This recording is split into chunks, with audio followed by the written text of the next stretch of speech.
Welcome to the course on electrical machine. This is the video lecture number 23E, and up to now we have discussed 21 question. Now let us solve question number 22. What they have given, that they have given an ideal transformer of turns ratio 1:3, and they told that find the Z parameter of this equivalent circuit. Now you know in networks you have studied what is Z1, V1 equal to Z11 I1 plus Z12 I1. Similarly, V2 equal to Z21 I1 plus Z22 I2.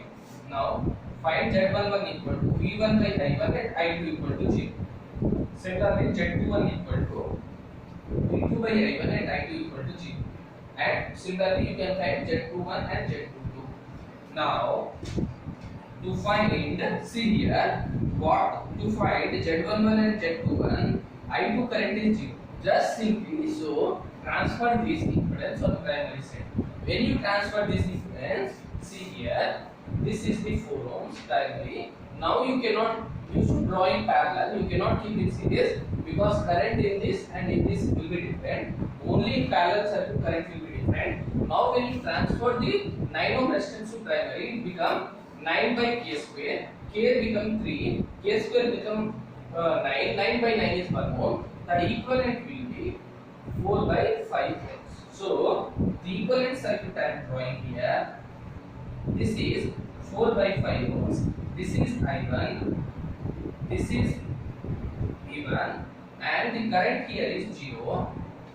See here, what I am telling, I2 is 0. See here, I2 equal to 0, so I2 dash is automatically 0. So entire I1 will flow through 4 by 5 volts. Then see here, what is I1? I1 is V1 by Z1. What is V1? V1 is supply voltage, Z is 4 by 5. So I1 will be the 5 by 4 V1. Now what is Z11? Z11 is what they have given? V1 by I1 is 5 by 4 V1. So Z11 will be the 4 by 5 ohms. What is the unit? Ohms, because it is the ratio of voltage by current. Hope you have understand. Now why this I1 current only flowing 4 by 5, not in second on I2 dash.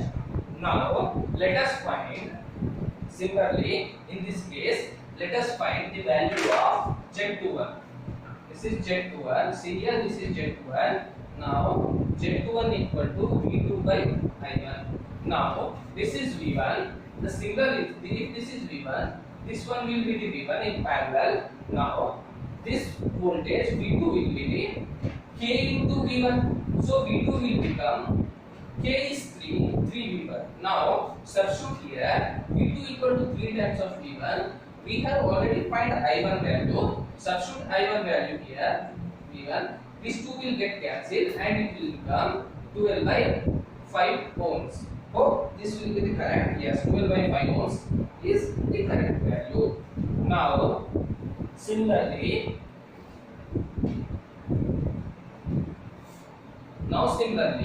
let us find the value of Z22. I am giving this as number Z12. You find Z22. How to find Z22? Now, for finding Z22, you transfer the primary branch to secondary side. Then, when you transfer this to here, it will become parallel to 4 into k square. That is 36 ohms. Now, 36 into 9, Z equivalent will be the 36 into 9 by 45. 9 5 ja. When you solve this, it will be the 36 by 5 volts, Z2 equivalent. So see here, the case is like this. This is 36 by 5 ohms. Now this is I2. What they have told you, for finding Z22, it is V1 by I2 and I1 equal to 0. Since I1 is 0, the current here is 0. The current here is 0. So entire current will flow into 36 by 5 volts. This is V2. Now I2 equal to V2 by 36 by 5. That is 5 by 36 into V2. Now what is V1?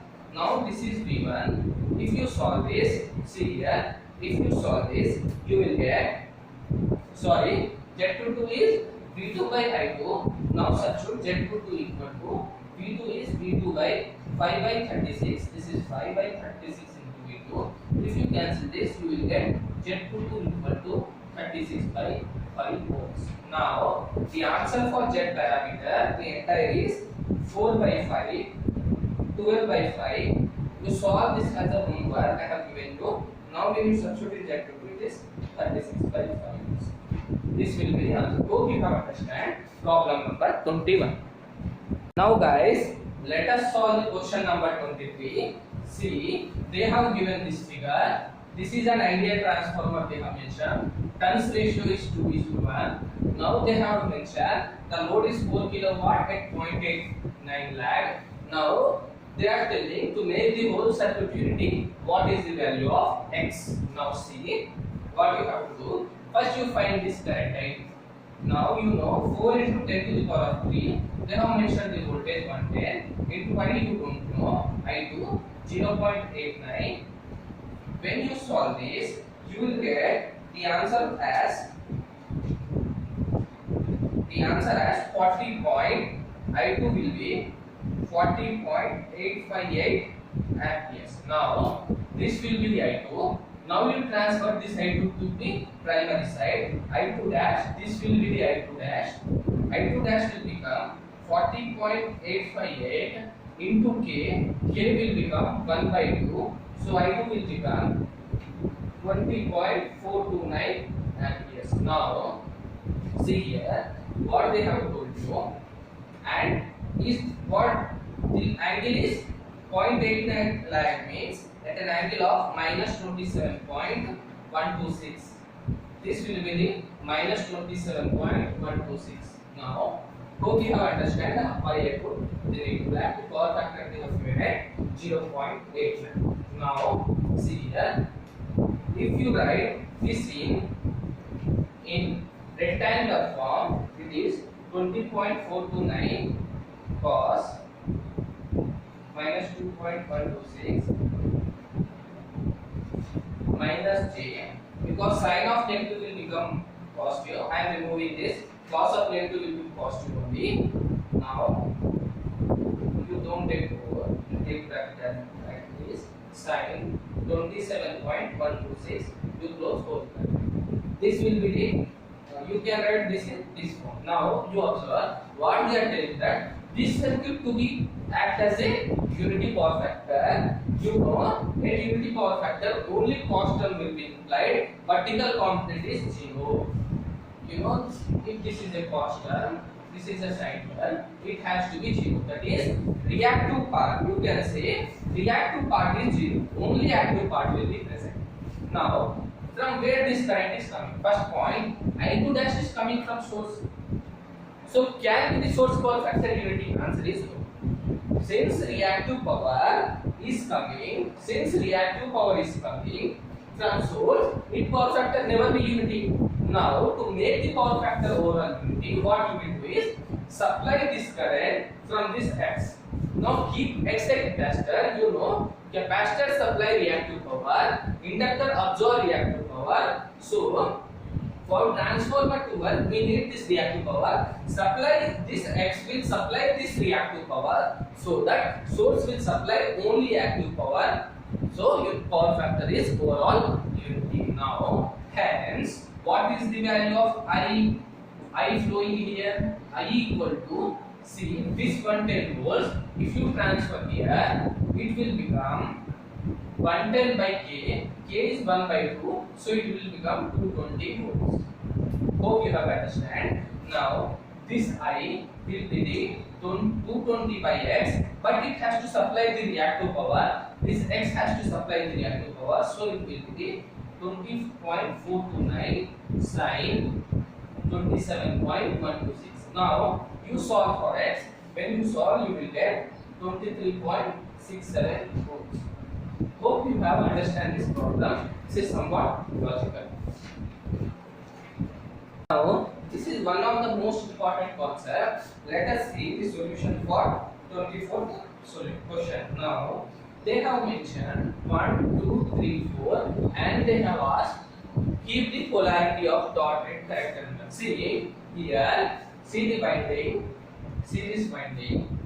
This is the core. This is the core. The binding has come from downwards. Now the binding has come from downwards. See here, the bindings come from downwards and it is moving like this. Once again, in primary side actually, the binding came like this.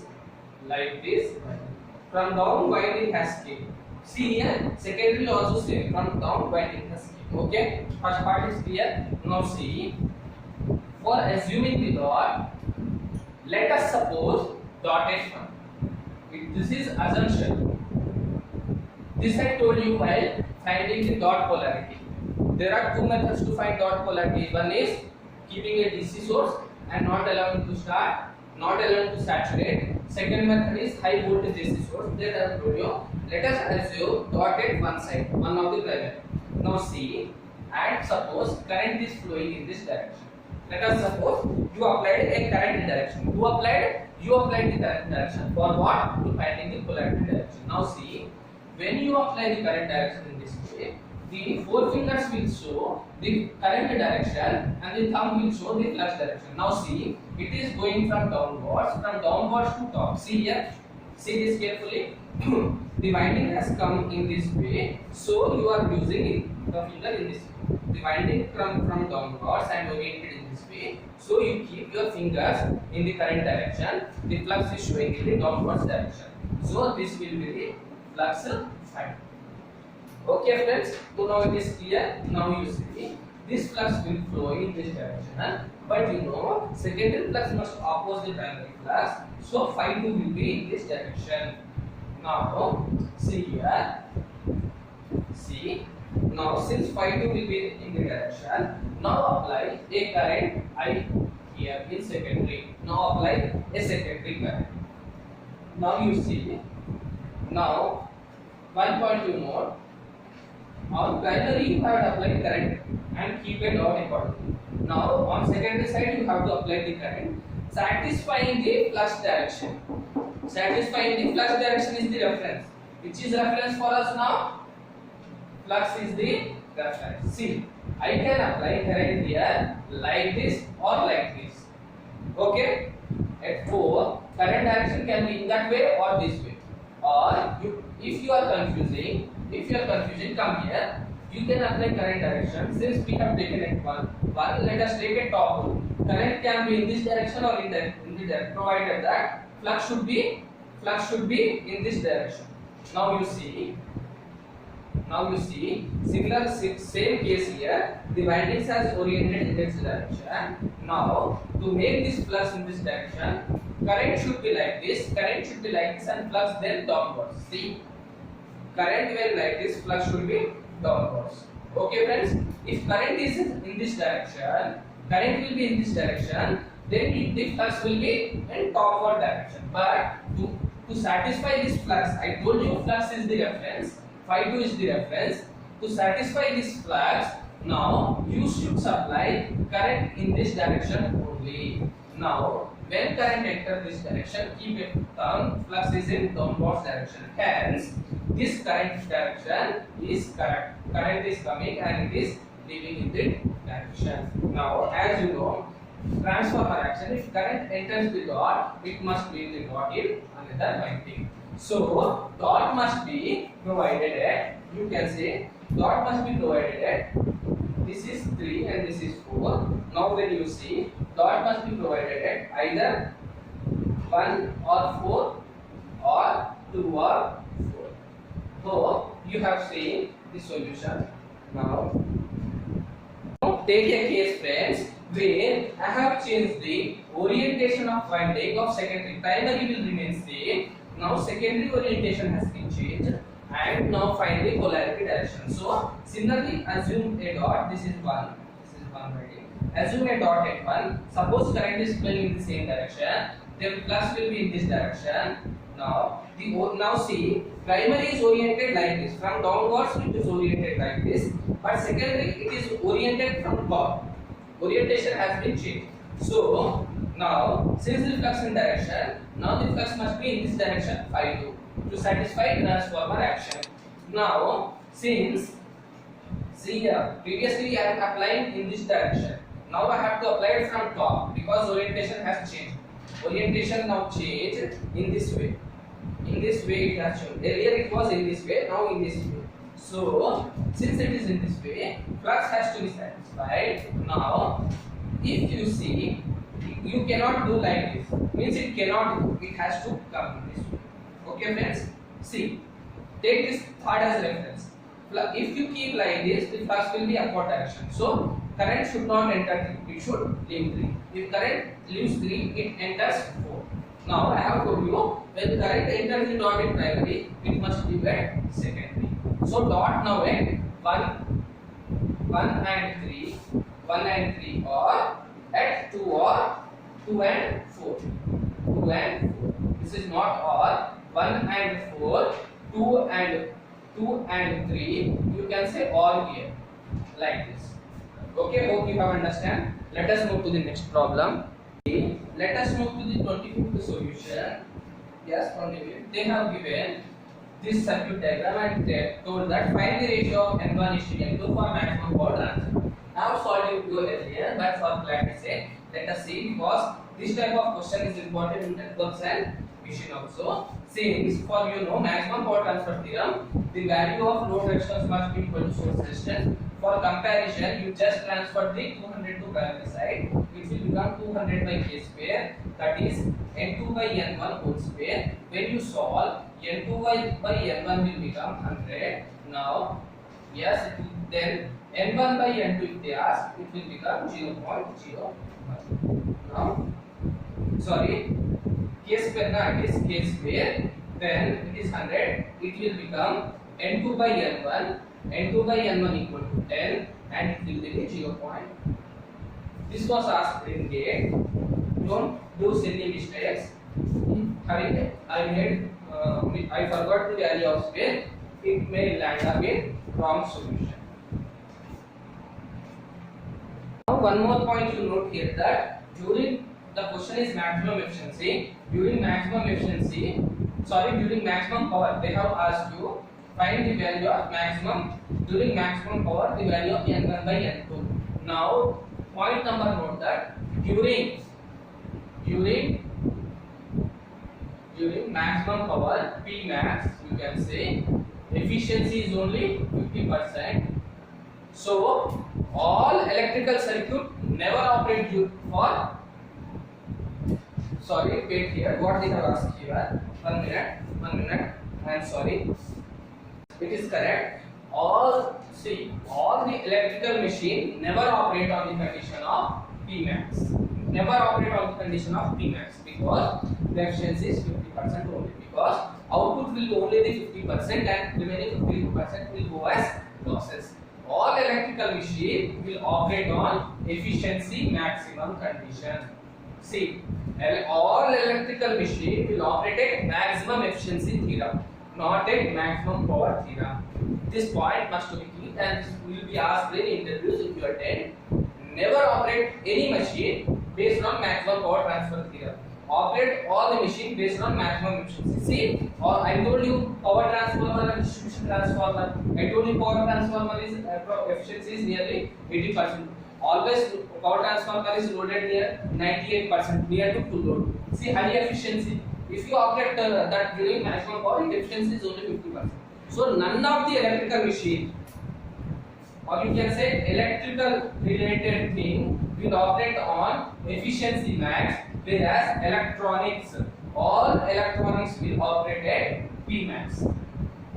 Because see here, for electrical efficiency is important because of losses, whereas for electronics, current is in milliamperes, losses will be less, heating will be less, heat sinks will be used and cooled. So all electronics machine will operate at P max, so that you can see when you have read class A amplifier, class B amplifier in your BTEC, there you use a transformer to keep maximum power transfer from source to load. Whereas mic to loudspeaker, they will use the concept of P max rather than efficiency. Okay friends, now In the next video I will start with harmonics.